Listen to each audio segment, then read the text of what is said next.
ভারতের প্রধানমন্ত্রী নরেন্দ্র মোদীর সঙ্গে বৈঠক, সেই বৈঠকে কি হয়েছে? ভারতের এক কথা, বাংলাদেশের তরফ থেকে আর এক কথা, ভারতীয় মিডিয়ায় এক খবর, বাংলাদেশি মিডিয়ায় আর এক খবর। এই পাল্টাপাল্টি আলোচনা যখন চলছে তখন যুক্তরাষ্ট্র যে বাংলাদেশের ওপরে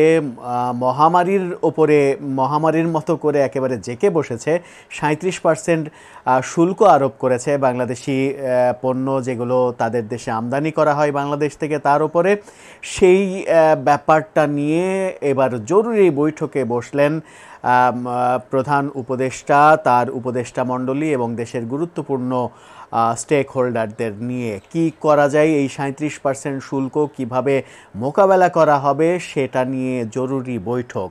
কি হতে যাচ্ছে, কোন পথে আমরা যাচ্ছি, পরস্পর বিরোধী কথাবার্তাই বা কেন আমরা এক দেশের সঙ্গে মিটিং করার পরে সেই দেশ যা বলছে আমরা আবার অন্যটা বলছি, আমরা যা বলছি ওদের সঙ্গে মিলছে না।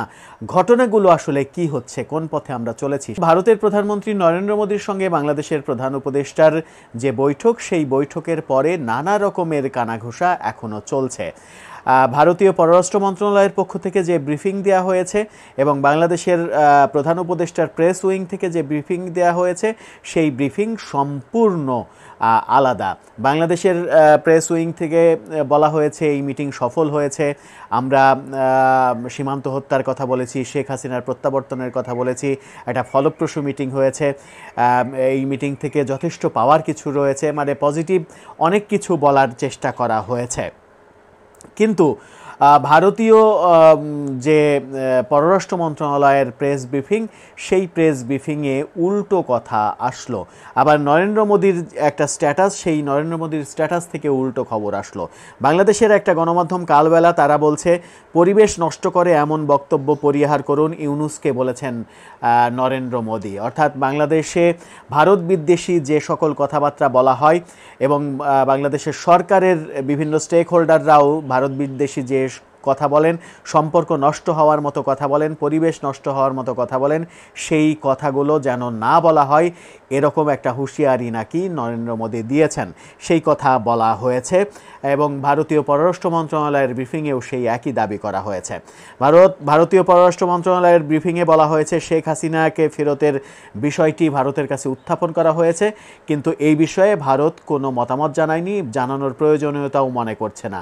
এই ব্যাপারে ভারত পুরোপুরি চুপ। কিন্তু বাংলাদেশ থেকে বলা হয়েছে যে এই ব্যাপারে ফলপ্রসূ আলোচনা হয়েছে। ফলপ্রসূ আলোচনা ভারতের ব্রিফিং থেকে পাওয়া যাচ্ছে না। বাংলাদেশ থেকে বলা হয়েছে যে সীমান্ত হত্যা বন্ধের জন্য আমরা বলেছি।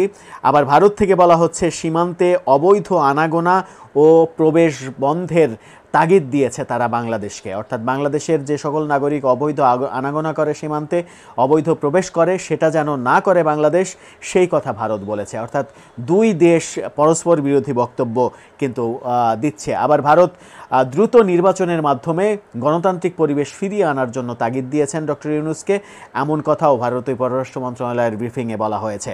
এদিকে নরেন্দ্র মোদী একটা স্ট্যাটাস দিয়েছেন, সেই স্ট্যাটাসের বাংলা করলে যা দাঁড়ায় সেটি হচ্ছে, বাংলাদেশের অন্তর্বর্তীকালীন সরকারের প্রধান উপদেষ্টা জনাব মোহাম্মদ ইউনূসের সঙ্গে সাক্ষাৎ করেছি। ভারত বাংলাদেশের সাথে একটি গঠনমূলক ও জনকেন্দ্রিক সম্পর্কের প্রতি প্রতিশ্রুতিবদ্ধ।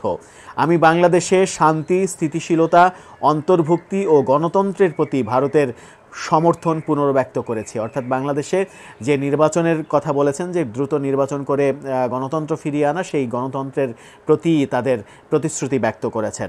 এরপরে তিনি বলেছেন, অবৈধভাবে সীমান্ত অতিক্রম করা রোধের ব্যবস্থা নিয়ে আলোচনা করেছি এবং হিন্দু ও অন্যান্য সংখ্যালঘুদের নিরাপত্তা ও কল্যাণের জন্য আমাদের গুরুতর উদ্বেগ প্রকাশ করেছি। সংখ্যালঘু নির্যাতন নিয়েও তারা কথা বলেছে, এমনটা তারা দাবি করেছেন। নরেন্দ্র মোদী নিজে সামাজিক যোগাযোগ মাধ্যমে স্ট্যাটাসে এমনটা দাবি করেছেন। নরেন্দ্র মোদীর এই দাবি যদি আমলে নেওয়া হয়, তাহলে বাংলাদেশের ব্রিফিংয়ের সঙ্গে নরেন্দ্র মোদীর স্ট্যাটাস এবং ভারতীয় পররাষ্ট্র মন্ত্রণালয়ের স্ট্যাটাসের যোজন পার্থক্য, সম্পূর্ণ দুই মেরুর দুই স্ট্যাটাস। কিন্তু এমনটা কেন? এই যে শাক দিয়ে মাছ ঢাকার প্রবণতা কেন? কোন দেশ সত্য বলছে, কারা মিথ্যে বলছে? আমরা কি সত্য বলছি নাকি মিথ্যা বলছি? ভারত কি সত্য বলছে নাকি মিথ্যা বলছে? এই আলোচনা এখনও কিন্তু চলছে।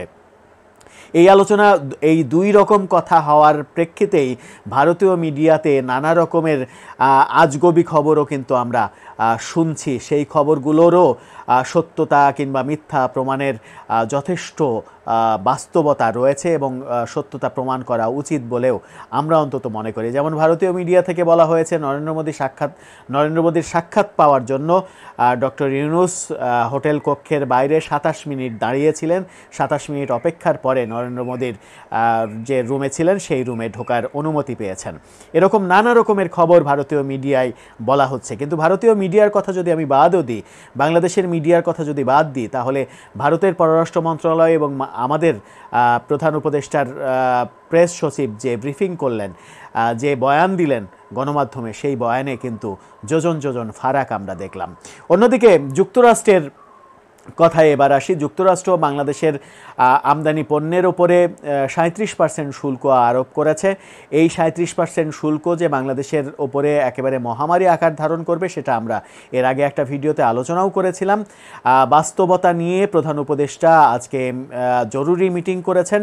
সেই মিটিংয়ের ফলাফল কি হলো সেটা আমরা জানি না, তবে বাংলাদেশ সরকারও যে উদ্বেগের মধ্যে রয়েছে সেটা স্পষ্ট হয়েছে এই জরুরি মিটিংয়ে। সেখানে বলা হয়েছে যুক্তরাষ্ট্রের যে সকল পণ্য বাংলাদেশে আমদানি করা হয় সেই সকল পণ্যের উপরে বাংলাদেশ 74% শুল্ক আরোপ করে রেখেছে। এই কারণেই যুক্তরাষ্ট্র তাদের দেশে বাংলাদেশের পণ্য আমদানির ক্ষেত্রে 37%, 15% থেকে 37%-এ বাড়িয়েছে তাদের শুল্ক। বাংলাদেশ থেকে বছরে 45 থেকে 60 বিলিয়ন ডলার রপ্তানি করা হয়। এই রপ্তানির প্রায় 8 বিলিয়ন ডলার যুক্তরাষ্ট্রে রপ্তানি করা হয়। এটা কিন্তু অনেক বড় একটা অ্যামাউন্ট। 8 বিলিয়ন ডলার যুক্তরাষ্ট্রে আমদানি করা হয়, তার এগেনস্টে 2 বিলিয়ন ডলার যুক্তরাষ্ট্র থেকে আমদানি করা হয়। যে 8 বিলিয়ন ডলার যুক্তরাষ্ট্রে রপ্তানি করা হয় তার মধ্যে ম্যাক্সিমামই হচ্ছে গার্মেন্টস পণ্য, গার্মেন্টস শিল্প।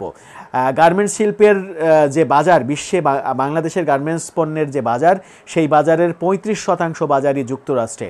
এবং একটা সময় আমরা যুক্তরাষ্ট্রে বিনা শুল্কে গার্মেন্টস পণ্য দিতে পারতাম। সেই ব্যাপারটা এখন 37%-এ এসে আমাদের জন্য মহা দুর্যোগ তৈরি করেছে।